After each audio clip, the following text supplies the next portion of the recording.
अगर आपकी सैलरी से हर महीने पीएफ कटता है तो ये खबर आपके लिए बहुत ज़्यादा ज़रूरी है, क्योंकि 29 जून 2026 से नई ईपीएफ स्कीम लागू हो चुकी है, जिसने 1952 वाली पुरानी स्कीम को रिप्लेस कर दिया है। ईपीएफओ का कहना है कि इस नई स्कीम का मकसद पीएफ से जुड़े सभी नियमों को इजी बनाना था, लेकिन स्कीम लागू होने के कुछ ही दिनों बाद इसे लेकर सोशल मीडिया पर तरह तरह के दावे होने लगे। किसी ने कहा कि अब पीएफ निकालना बहुत ज्यादा मुश्किल हो जाएगा, तो किसी ने दावा किया कि शादी, पढ़ाई और इलाज जैसी जरूरतों के लिए जो सुविधाएं थी वो खत्म कर दी गई हैं। मामला इतना बढ़ गया कि ईपीएफओ को अपने ऑफिशियल एक्स हैंडल पर आकर सफाई देनी पड़ी। तो आखिर नई ईपीएफ स्कीम 2026 में क्या बदला है, क्या क्या पहले जैसा ही है, और अब किस जरूरत के लिए आप कितनी बार पीएफ से पैसा निकाल सकते हैं, इन सभी सवालों के जवाब आज हम इस वीडियो में जानने की कोशिश करेंगे।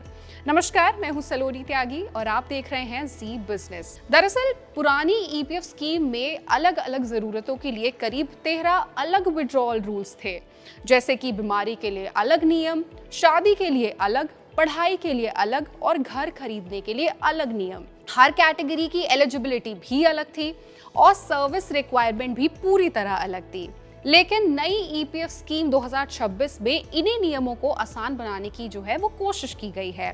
अब इन्हें 3 कैटेगरीज में समेट दिया गया है, जिसमें पहली है एसेंशियल नीड्स, दूसरी है हाउसिंग नीड्स और तीसरी है स्पेशल सर्कमस्टेंसेस।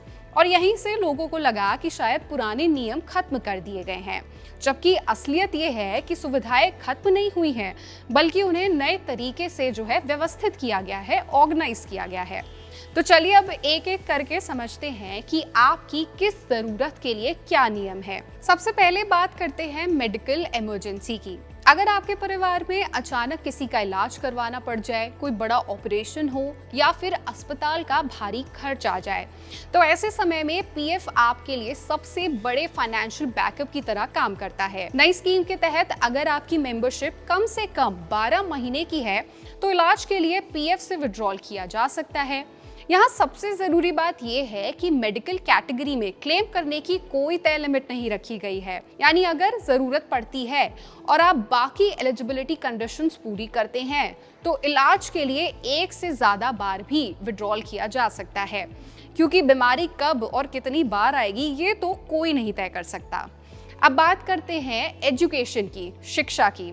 अगर आपको कभी अपने बच्चों की हायर एजुकेशन के लिए पैसों की जरूरत है तो पीएफ यहाँ भी आपकी मदद कर सकता है। नई स्कीम के तहत पूरी मेंबरशिप के दौरान एजुकेशन के लिए 10 बार तक विड्रॉल किया जा सकता है। ये एक बड़ा बदलाव माना जा रहा है, क्योंकि पहले एजुकेशन और मैरिज को मिलाकर विड्रॉल के जो मौके थे वो काफी लिमिटेड थे, लेकिन अब एजुकेशन के लिए अलग से ज्यादा फ्लेक्सिबिलिटी दी गई है। अब बात करते हैं मैरिज की। अगर आपकी खुद की शादी है या आपके बच्चों की शादी हो रही है तो पीएफ से पैसा निकाला जा सकता है।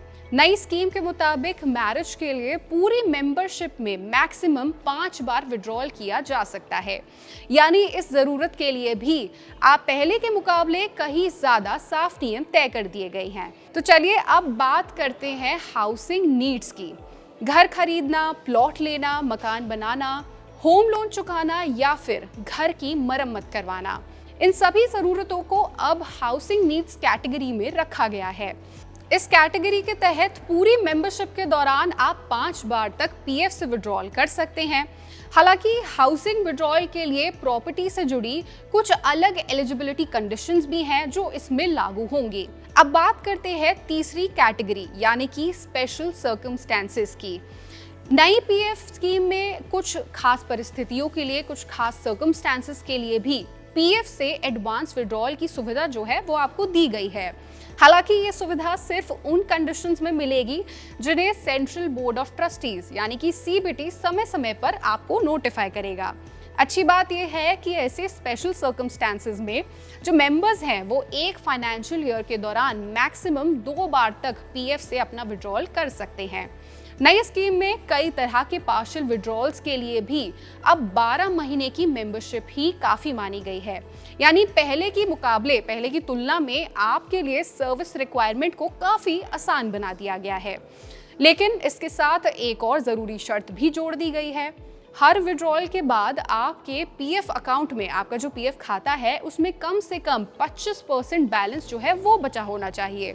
इसका मकसद है कि ज़रूरत के समय भी कर्मचारियों को जो पैसा है वो मिलता रहे और रिटायरमेंट के लिए भी उनके अकाउंट में एक अच्छा खासा कॉर्पस बना रहे। कई लोगों के मन में ये भी सवाल है कि अगर उनकी नौकरी छूट जाए तो क्या होगा। देखिए, नई स्कीम के मुताबिक नौकरी छूटने के 1 महीने बाद कर्मचारी अपने पीएफ का 75% हिस्सा निकाल सकते हैं और बाकी बची हुई 25% रकम 12 महीने बाद निकाली जा सकती है। तो अगर आपने भी सिर्फ सोशल मीडिया पर किए जा रहे दावों को देखकर ये मान लिया था कि अब पीएफ निकालना पहले से मुश्किल हो गया है, तो ये बिल्कुल भी सच नहीं है। नई ईपीएफ स्कीम में नियमों को खत्म नहीं किया गया है, बल्कि उन्हें और आसान और ज़्यादा ऑर्गेनाइज बनाने की कोशिश की गई है। मेडिकल इमरजेंसी में क्लेम की कोई तय लिमिट नहीं है। हायर एजुकेशन के लिए पूरी मेंबरशिप में 10 बार तक विड्रॉल किया जा सकता है। शादी के लिए 5 बार तक, हाउसिंग नीड्स के लिए भी 5 बार और कई मामलों में अब सिर्फ 12 महीने की मेंबरशिप ही काफ़ी है। अब इस पूरे मामले पर आप क्या सोचते हैं, आपके क्या थॉट्स हैं, आप हमें कमेंट करके ज़रूर बताएं। और ऐसी ही और खबरों और अपडेट्स के लिए जुड़े रहिए हमारे साथ और देखते रहिए जी बिजनेस।